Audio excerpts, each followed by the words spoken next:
Olá pessoal, tudo bem? Essa é a nossa série de vídeos sobre relacionamento, vida afetiva e namoro. Nós estamos estudando um estudo chamado O Despertar do Amor. E estamos baseados nesse versículo tremendo que se encontra em Cantares. A Bíblia diz: não desperteis o amor até que este o queira. Vou repetir: não desperteis o amor até que este o queira. Cantares 8, versículo 4. Então nós estamos aprendendo sobre isso, sobre a vontade de Deus, sobre a nossa vida relacional, sobre a nossa fé e confiança no Senhor quanto a isso. A Bíblia diz: agrada-te do Senhor, no Salmo 37, e Ele satisfará os desejos do teu coração. Entrega o teu caminho ao Senhor, confia nele, e o mais tudo o fará. Então, com quem nós vamos nos casar, com quem nós vamos namorar, o nosso noivado, a nossa vida afetiva, sim, tem a ver com o nosso relacionamento com Deus. E agora nós vamos aprender alguns princípios de Deus para o casamento, para que possamos compreender de maneira mais real, mais efetiva, aquilo que Deus espera de nós quanto ao casamento. Olha o que diz Gênesis 2, 7, e nós vamos ler logo em seguida. Depois de Deus ter criado os céus e a terra, as plantas e os animais sobre a terra, Deus falou em Gênesis 2:7: então formou o Senhor Deus ao homem. E é interessante que Deus colocou esse homem no jardim do Éden, esse lugar maravilhoso que Deus havia feito especial para o homem. Tanto é que o céu, o céu é também conhecido como o segundo Éden, um lugar especial que Deus descerá dos céus sobre a terra e estabelecerá depois de todo o perfil profético, de todas as palavras que a Bíblia diz a respeito disso. A Bíblia diz no final de Apocalipse que o novo céu e a nova terra descerão sobre a terra. Mas lá, no início de todas as coisas, no Gênesis da criação da humanidade, em Gênesis 2:7, a Bíblia diz que Deus formou o homem e o colocou nesse jardim chamado Éden. Tudo parecia pronto, mas estava faltando alguma coisa que o Senhor tinha reservado para o final. O que Deus tinha reservado para o final da criação? Deus esperou o homem sentir a necessidade de alguém ao seu lado. E o homem sentiu. Quando ele começou a ver os animaizinhos, todos eles, macho, fêmea, o homem sentiu necessidade de alguém do seu lado. Está lá em Gênesis 2:20, a Bíblia diz: para o homem, todavia, não se achava uma auxiliadora que lhe fosse idônea. Está lá em Gênesis 2:20.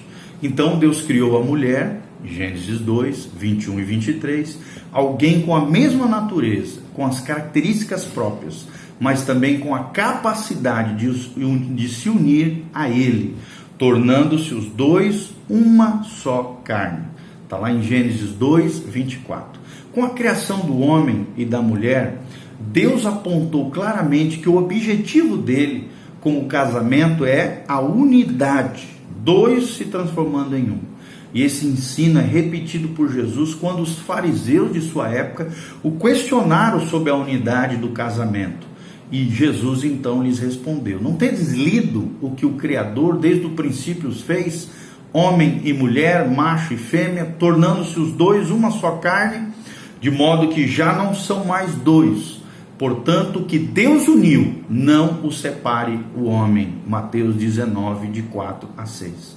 Só um homem e uma mulher podem, portanto, tornar-se dois em um, tornar-se uma só carne. E a necessidade de ser um com a sua mulher foi colocada por Deus no coração do homem. Serem um é uma característica do próprio Deus, do Pai, do Filho e do Espírito Santo. Então, se Deus despertou do homem a vontade de ser unido a uma mulher e vice-versa, Ele também, obviamente, trabalhará para que isso aconteça no seu devido momento, no seu devido tempo. Então, com a união do casal, esses objetivos do casamento são alcançados, que são os filhos. E eu quero falar sobre isso. E Deus os abençoou e lhes disse: sede fecundos, multiplicai-vos, enchei a terra, em Gênesis 1:28. e herança do Senhor são os filhos, diz Salmo 127, versículo 3, parte A.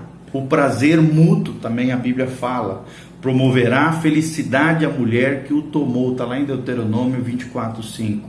E Provérbios 5, de 18 a 19, alegra-te com a mulher da tua mocidade, embriaga-te sempre com as suas carícias. Ou seja, em várias coisas que Deus criou, o livro de Gênesis relata que Deus viu que era bom. Porém, quando ele concluiu a formação do homem e da mulher, e assim terminou a criação, disse o Senhor em Gênesis 1:31, viu Deus que tudo quanto fizera, eis que era muito bom. Vemos com isso Deus considerando o casamento como algo muito bom, pois ele mesmo abençoou o primeiro casal, que foi Adão e Eva, depois de lhes declarar qual era o seu propósito no casamento em Gênesis 1, 26 e 31. Eis então a razão porque o intento do inimigo é hoje e sempre foi destruir a família, destruir o casamento. E muitos têm sido usados para descrever este relacionamento como a palavra namoro, que não existe na Bíblia, nós precisamos entender, e que muitas vezes é utilizado de maneira mundana, corrompida, e que nos afasta da santidade de Deus.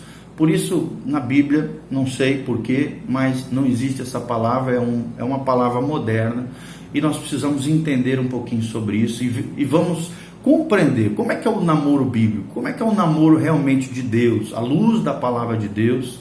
E nós vamos pensar um pouquinho sobre um casamento que agrada a Deus. No seguinte vídeo, continue conosco.